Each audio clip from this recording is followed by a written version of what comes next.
Magali, bonjour à toutes et tous. Magali, tu as passé un bel été? Bonjour Amélie, un bien bel été effectivement, trop court comme d'habitude. Heureusement qu'il me reste les marques du maillot de bain pour me rappeler les heures passées à bronzer. J'ai pas de marque moi. T'as pas de marque de maillot, mais tu es bien bronzée pourtant. Je suis sûre que tu aimes faire le lézard au soleil. Et on peut aussi faire de la bronzette sans maillot, tu vois.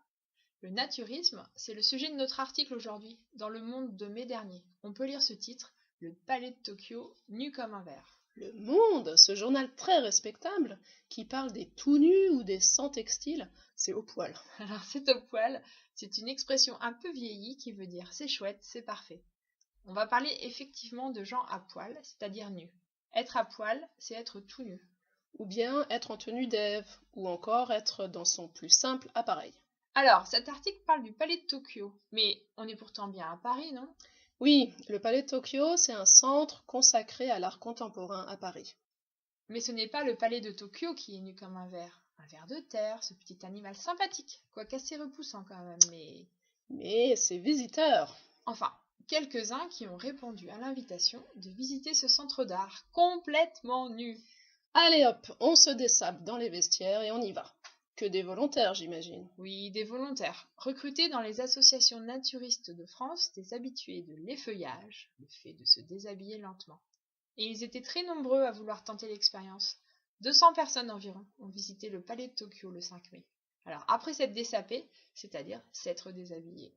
Tu savais, Amélie, qu'il y a 4 millions de vacanciers qui se déshabillent chaque année en France et que la France est la première destination naturiste au monde?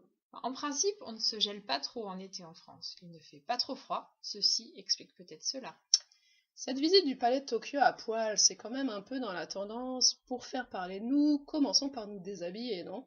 Peut-être, peut-être. En tout cas, il n'était pas vraiment tout seul pour visiter le palais de Tokyo, les 200 cul nus. Il y avait quelques journalistes et photographes, bien sûr. Heureusement, Amélie, nous, on fait du podcast. Si cette tendance arrive par chez nous, personne n'en saura rien. Et en attendant, c'est pas pendant la visite qu'ils se sont fait cramer par le soleil, les touristes du musée. Et se faire brûler par le soleil, attraper un coup de soleil. Mon conseil, si on n'a pas un grand t-shirt à manches longues sous la main, c'est toujours bien d'avoir de la crème solaire ou un musée pour se protéger. Dans notre vocabulaire du jour, il y a faire le lézard, c'est prendre un bain de soleil ou faire de la bronzette.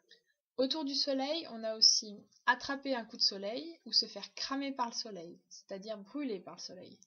C'est au poil, c'est une expression vieillie qui veut dire c'est chouette, c'est parfait. Être à poil, c'est être nu ou bien être en tenue d'Ève, ou dans son plus sympa pareil. Se dessaper, c'est se déshabiller, tout comme s'effeuiller, se déshabiller lentement. Et cramer, c'est brûler. Portez-vous bien, avec ou sans maillot. Abonnez-vous et faites-nous entendre sur l'autrefrançais.fr.